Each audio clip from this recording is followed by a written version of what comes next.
السلام علیکم، کیسے ہیں آپ سب؟ امید کرتی ہوں کہ سب خیر سے ہوں گے۔ ہم بھی الحمدللہ بالکل ٹھیک ٹھاک ہیں، اور آج میں پھر آئی ہوں آپ کے سامنے زبردست سا ولاگ لے کے۔ تو چلیں ولاگ سٹارٹ کرتے ہیں۔ آج کے ولاگ میں آپ لوگوں کے ساتھ بہت کچھ شیئر کرنے والی ہوں، سبزیاں بھی لگاؤں گی، ریسپی بھی آپ لوگوں کے ساتھ شیئر کروں گی، آپ لوگوں کو اپنے بیٹے کے اسکول بھی لے کے چلوں گی، اور اس کے علاوہ گھر کی صفائی بھی کروں گی۔ تو جناب چلیں سٹارٹ کرتے ہیں۔ یہاں میں اپنے بیٹے کے اسکول کی طرف نکل پڑی تھی، کیونکہ آج ادھر کافی بڑا پروگرام تھا کہ جب بھی کوئی سیشن سٹارٹ ہوتا ہے نا تو ہمارے اسی طرح ہوتا ہے۔ تو میں نے کہا چلیں پہلے میں اسکول کا کام کر آتی ہوں، ناشتے کے فوری بعد میں نکل گئی تھی، پھر اس کے بعد جو ہے نا میری ساری روٹین چلتی رہے گی۔ اور میں اپنی ہر ویڈیو میں آپ لوگوں کے ساتھ ایک ہی بات شیئر کرتی ہوں، آپ بھی کہیں گے کہ یہ ایک ہی بات پہ زور دیتی ہے کہ اپنے بچوں کی تعلیم و تربیت پہ زیادہ توجہ دیں۔ ہمارے ملک کو بہت اچھے جو ہے نا لوگوں کی ضرورت ہے، اور یہ اسی طرح ہو سکتا ہے کہ مائیں جو ہے نا وہ اپنے سر پہ کفن باندھ لیں، مائیں پوری کوشش کریں۔ آپ کا کوئی کام بھی جو ہے نا وہ مطلب آپ پہ لاگو نہیں ہوتا کہ آپ کریں، لیکن بچوں کی تعلیم و تربیت کے بارے میں آپ سے پوچھا جائے گا۔ اگر آپ ہسبینڈ پہ یہ بات لگا دیتے ہیں نا تو وہ کچھ بھی نہیں کر سکتے، بس پیسے کما کے آپ کے ہاتھ میں لا کے رکھ سکتے ہیں۔ آپ نے کیسے مینج کرنا ہے، گھر کو کیسے مینٹین کرنا ہے، کس طرح آپ نے سارا کچھ کرنا ہے، یہ آپ کی ذمہ داری ہے۔ اور ایک اچھی بیوی کی نشانی یہی ہے، وہ یہ نہیں ہے کہ اگر آپ صرف اپنے ہسبینڈ کے نام کے ساتھ صاحب لگا لیں، صاحب کرتی رہیں، تو پھر آپ اس کی عزت کرتی ہیں۔ عزت پتہ کیا ہوتی ہے؟ جو وہ لا کے دے اسی میں گزارا کرنا، اسی کی مینٹین طریقے سے یوز کرنا، اور اسی میں سے اس کے بچوں کی اچھی تعلیم و تربیت کرنا۔ تو اگر آپ یہ کرنے لگ جائیں نا تو یقین کریں آپ دنیا کی پاورفل مدر بن سکتی ہیں۔ میں آپ لوگوں کے ساتھ اکثر یہ بات شیئر کرتی رہتی ہوں کہ میں کس طرح میں یہ سارا کچھ کرتی ہوں۔ اب بچوں کے بارے میں تو میں نے آپ لوگوں سے ڈسکس کرنا ہی چھوڑ دیا، لیکن آج تھوڑی سی بات جو میرے برین میں آ رہی ہے، مجھے ہنسی بھی آ رہی تھی یاد کر کے، تو وہ میں آپ لوگوں کے ساتھ شیئر ضرور کروں گی۔ کیونکہ ہماری فیملی مڈل کلاس فیملی تھی، تو جب میری شادی ہوئی تو ان کے گھر میں یہ تھا کہ بچوں کی اسٹڈی کے اوپر بالکل فوکس نہیں تھا، اور پیسے جو اسٹڈی کے اوپر لگنے ہیں ان کو تو کوئی کنسیپٹ ہی نہیں تھا کہ یار 20 30 40 50 روپے مطلب فیس پہ اسکول ہے تو یہ کیا۔ اور میں نے اپنے بچے کی اسٹارٹ بھی اچھی جو تھی نا اس چیز کا سوچ لیا تھا کہ ہم نے اس کی میڈیکل اور تعلیم پہ کوئی کمپرومائز نہیں کرنا۔ چلتا رہا۔ جب میرے بچے کی یہ ایڈمیشن کا دن آیا نا، میں نے کسی سے کہا ہوا تھا کہ جب آپ لوگوں کو پتہ چلے کہ فلاں اسکول میں ایڈمیشن ہو رہا ہے تو مجھے آپ لوگوں نے ضرور بتانا ہے۔ اب میں صبح بیٹھی تھی تو مجھے کال آ گئی کہ فلاں اسکول تو مطلب ایڈمیشن تو آج ختم ہو گئے ہیں، ایڈمیشن نہیں ہو سکتا، لیکن سوری میں نے آپ کو لیٹ بتایا کہ آج کا دن، بس مجھے بھی خود ہی ابھی پتہ چلا کہ آج کا دن ہی باقی تھا، تو آج لاسٹ ڈیٹ ہے۔ لیکن میری اندر ایسا کیڑا ہے کہ میں کہتی ہوں کہ اگر بندہ کرنے پہ آئے تو کچھ بھی کر جاتا ہے۔ میں نے وہیں چائے کا کپ رکھا، مجھے ابھی بھی یاد ہے کہ میں چائے پی رہی تھی، میں نے وہیں چائے کا کپ چھوڑا، جوتا پہنا اور میں نکل پڑی۔ اور یقین کریں میرے پاس اس دن پیسے بھی نہیں تھے، اور جو میرے بچوں کو گاڑی پہ لے کے جاتا تھا نا بندہ اسکول، وہ مجھے مل گیا، میں نے اس سے کچھ پیسے پکڑے اور میں نکل پڑی۔ میں سب سے پہلے جو قریب سٹی تھی نا وہاں پہ گئی، وہاں پہ جا کے میں نے ویب سائٹ اوپن کروائی، انہوں نے کہا کہ نہیں جی بالکل بھی نہیں، اب آپ کو ایڈمیشن فارم نہیں مل سکتا۔ پھر میں نے کہا نہیں، ابھی بھی میں نے نہیں، یہ نہیں ہو سکتا کہ میں ہار مان لوں۔ پھر میں نے ایک بہت ہی مطلب وکیل تھا ہمارا نا، میرے ہسبینڈ کا دوست تھا، میں نے اس سے بات کی، میں نے کہا بھائی آپ کو سلوشن مجھے بتائیں۔ کہتے ہیں کہ چھوڑ دیں جی اگلے سال کروا لیں۔ میں نے کہا ایسا تو نہیں ہو سکتا۔ میں نے کیا کیا کہ ہمارے ادھر سے 10 بجے ایک گاڑی نکلتی تھی، وہ بھی میں نے بڑی مشکل سے پتہ کیا کہ ایبٹ آباد کو کوئی گاڑی جاتی ہو، تو انہوں نے کہا کہ ایک گاڑی جاتی ہے لوہے کی، میں اس کو لوہے کی گاڑی کہتی ہوں، کہ جس پہ اتنا شور، اتنا وہ بولتی ہے، اتنا وہ آوازیں نکالتی ہے، میں دور سے اسے دیکھتی تو مجھے ڈر لگتا ہے۔ لیکن اس رات میرے اندر اتنی طاقت تھی کہ میں نے کہا میں نے جانا ہی جانا ہے، اور مجھے اس کا ایبٹ آباد کی سردی کا بھی اندازہ نہیں تھا۔ میں نے اپنے بیٹے کو ساتھ لیا اور اس گاڑی پہ بیٹھ گئی، اور میں نے اپنے گھر کیا کہا کہ میرا بیٹا اسکالرشپ پہ جا رہا ہے، تو میرے گھر والوں نے مجھے خوشی اجازت دے دی۔ اور میں پہلے دن جب نکلی، میں آپ کو یہ بھی بات بتاؤں کہ میں اسکول کا کہہ کے نہیں نکلی ہوں، میرے ہسبینڈ کو پتا تھا، میں نے ان کو بتایا تھا کہ میں یہ کہہ رہی ہوں، لیکن امی ابو کو بتایا تو وہ مجھے کبھی بھی نہیں جانے دیں گے اتنی دور نا، تو میں ان سے کہہ رہی ہوں کہ اس طرح کہیں فوتگی ہوگی، میں وہاں پہ جا رہی ہوں، تو کہتے ہیں ٹھیک ہے۔ میں نے کہا اگر کچھ ہو گیا تو آپ نے سنبھال لینا۔ میں نکل پڑی ہوں۔ جب میں گاڑی پہ بیٹھی ہوں تو یقین کریں میں نے جوتا اتار کے نا تو میں نے سیٹ کے نیچے رکھ لیا کہ یہ گم ہو جائے گا۔ گاڑی اتنا تڑفتی ہے گاڑی، آپ کو پتہ ہی ہو شاید، مجھے نہیں اس کا مطلب نام نہیں مجھے پتا کہ اس کو کیا کہتے ہیں، لیکن بہت ہی وہ عجیب اس کی حرکتیں ہوتی ہیں۔ تو جوتا میں نے رکھ لیا اوپر اور اپنے بیٹے کو گودی میں لٹا کے تو میں نے اسے سلا دیا پوری رات۔ ایک واحد میں تھی اس میں فیمیل، باقی سب میل تھے، اور میرا بیٹا جو تھا وہ میری گود میں تھا۔ ہم تقریباً صبح 12 بجے ہم پہنچے ایبٹ برن ہال کالج. ہم صبح جب 12 بجے پہنچے تو وہاں عباسی صاحب پروفیسر تھے, وہ کلاس لے کے آ رہے تھے بچوں کی باہر. تو میں نے اسے ساری بات بتائی کہ میں اس لیے آئی ہوں. ایک تو پہلے ان کو شاک لگا, کہتا ہے کہ ایک ماں اس کنڈیشن میں, کیونکہ پوری رات کا ٹریول تھا, ایک فکر تھا کہ اگر ہوا نا تو پھر کیا ہوگا. مطلب میں جس کام کو ٹھان لیتی ہوں نا پھر میں کرتی ہوں بس. تو انہوں نے جب یہ ساری سٹوری سنی تو مجھے فٹافٹ ایگزام سل لے گئے اور کہتے ہیں کہ ان کو فارم دیں اور فل فور دیں.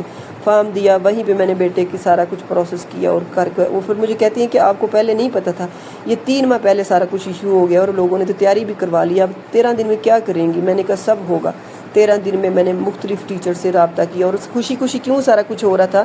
میں نے گھر میں کہا ہوا تھا کہ جناب میرا بچہ اسکالرشپ پہ جا رہا ہے, اور ساری فیملی بڑی خوش تھی کہ اسکالرشپ پہ جا رہا ہے, خیر ہے پیسہ کوئی نہیں لگنا. یہاں تو یہ پیسے بہت لگاتی تھی, کبھی کبھی ایجوکیٹر, تو وہاں تو فری جا رہا ہے. تو سب نے مجھے خوشی خوشی پرمیشن دے دی. اب جناب میں نے 14 دن میں اتنی مشکل سے یہ سارا پروسیس کیا, اور پھر میں نے اپنے بیٹے کا جو ہے نا مختلف جگہ پہ پہلے اس کے ایڈمیشن ہوتے ہیں, پیپر ہوتے ہیں, پھر انٹرویو ہوتی ہے, پھر سلیکشن ہوتی ہے, سارے پروسیس سے گزر کے الحمدللہ میرا بیٹا کامیاب ہو گیا. اور میں اس دن کی آپ کو کہانی سناؤں کہ جس دن میرے بیٹے کا سب کا رزلٹ آ گیا, سب کی مطلب کال گھر میں آ گئی, میرے بیٹے کی نہیں آ رہی تھی. تو میں نے کیا کیا, ہم گاؤں میں رہتے تھے, میں نے باہر کے دروازے کے ساتھ موبائل کو کھڑا کر کے سامنے بیٹھ گئی کہ یہ نہ ہو کہ کسی سگنل پرابلم ہو تو میرے بچے کی کال نہ آئے. اور جب کال آئی تو میرے کیا جذبات تھے میں آپ کو نہیں بتا سکتی. اور یہ سب کیسے ہوا, میں نے اب بہت بڑی بڑی قربانیاں دی اپنی زندگی میں. جب بھی میرا بچہ میری گود میں آ گیا تھا نا, تو میں نے گھر سے ٹی وی ختم کیا تھا. سب سے پہلے ٹی وی ختم کیا تھا, رشتہ داروں میں آنا جانا ختم کیا تھا, اپنے بچوں کے ساتھ اپنی زندگی لگا دی تھی. اور یقین کریں میں اب جب دیکھتی ہوں نا لوگوں کو کہتے ہیں کہ ڈپریشن ہو گیا, میں کہتی ہوں ان لوگوں کے پاس ٹائم کیسے آتا ہے ان چیزوں کا.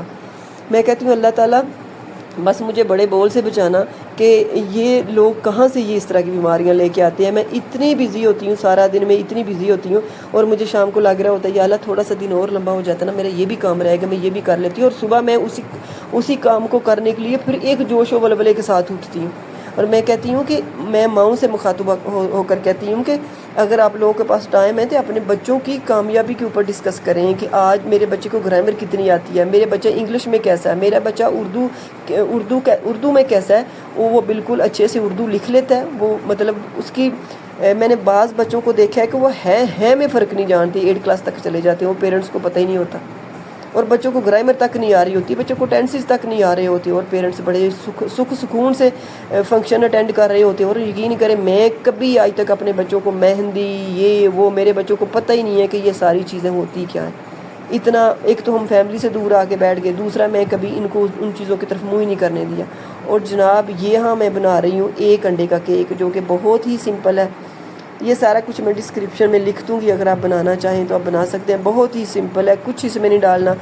تھوڑا سا میں آپ کو بتا بھی دیتی ہوں کہ 1.5 کپ میں نے اس میں میدا ڈالا ہے. 1.5 کپ میدا میں آپ آدھا کپ کوکو پاؤڈر ڈال لیں, 1 انڈا ہے, اس کے علاوہ چھوٹا کپ جو ہے نا 1 کپ کا تیسرا حصہ وہ دودھ کا ہے, اور 1 کپ کا تیسرا حصہ جو ہے نا وہ آئل کا ہے, اور 1 کپ چینی ہے, مطلب شوگر پاؤڈر جسے ہم کہتے ہیں. ان سب کو مکس کر دینا ہے. 1 پنچ میٹھا سوڈا ہے, اور 1 ٹی اسپون جو ہے نا وہ بیکنگ پاؤڈر ہے. ان سب کو مکس کر کے آپ نے اینڈ پہ گرم پانی جو ہے نا میں 1 کپ کا چوتھا حصہ ڈال دینا. ڈسکرپشن میں سارا کچھ میں ایڈ کر دوں گی, اور زبردست کیک بن کے ریڈی ہو جاتا ہے, جس میں آپ کی لاگت بھی اتنی نہیں آتی.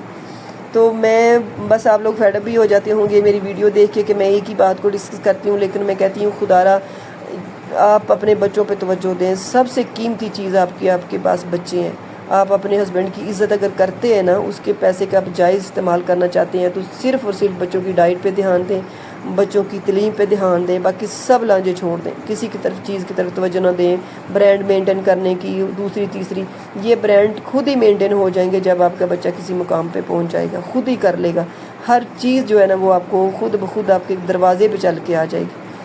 تو جناب یہاں پہ میں ایک اور چیز آپ کو بتاؤں کہ یہاں پہ میں نے دودھ لیا ہے, اور دودھ کے بیچ میں نے جو ہے نا کوکو پاؤڈر ڈالا ہے 3 چمچ, اور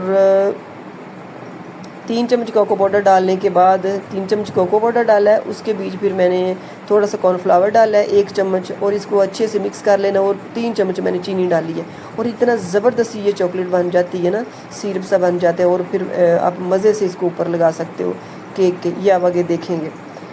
تو میری اکثر ویڈیو میں یہی ہوتا ہے. اور جب مجھے کوئی ابھی میری بہن کی کال آئی کہ مجھے ڈپریشن ہو گیا تو میں نے پہلے تو اس کو بڑی کھری سنائی اور پھر میں نے کہا کہ میں آج اپنی ویڈیو میں بھی سب پیرنٹس کو مدر کو یہ کہوں گی کہ آپ کو کوئی بیماری نہیں ہے, آپ کو صرف فارغ رہنے کی بیماری ہے. اب جب فارغ ہو جاتی ہو نا تو آپ ادھر ادھر کی باتیں تبادلہ کرنا شروع کر دیتی تو آپ لوگوں کو یہ بیماریاں ہونا شروع ہو جاتی ہیں. کائنڈلی اپنے بچوں پہ توجہ دیں, اپنے گھر کی طرف توجہ دیں, اپنے گھر کو سجانے کی طرف توجہ دیں. کیا کیا چیزیں نہیں ہیں, کیا کیا ہونی چاہیے جو کہ بالکل آپ کی مطلب زیادہ آپ کے پیسے بھی ویسٹ نہ ہو, اور آپ اچھے سے اس کو گھر بھی بنا لیں. مطلب آپ دیکھتی ہیں میری ویڈیوز میں کہ اگر آپ کے پاس کوئی گتا پیپر پڑا ہوا ہے تو اس کو آپ مینٹین کر کے گھر میں بنا لیں, اپنے آپ کو بیزی رکھیں. سب سے بڑی بات کہ یہ جو آپ لوگوں نے ایک بیماری پال رکھی ہے نا ڈپریشن, مجھے تو اس کا نام بھی اچھے سے نہیں آتا, اس سے آپ لوگ بچ جائیں گی.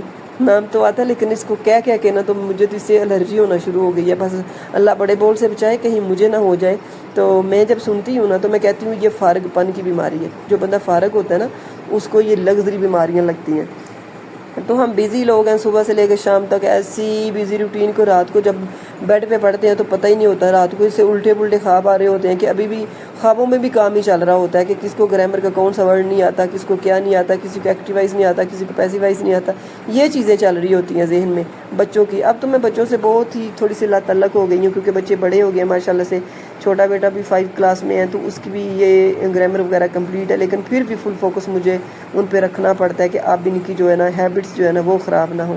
تو جناب یہ دیکھیں اتنا سافٹ کا کیک بن کے میرا ریڈی ہوا ہے.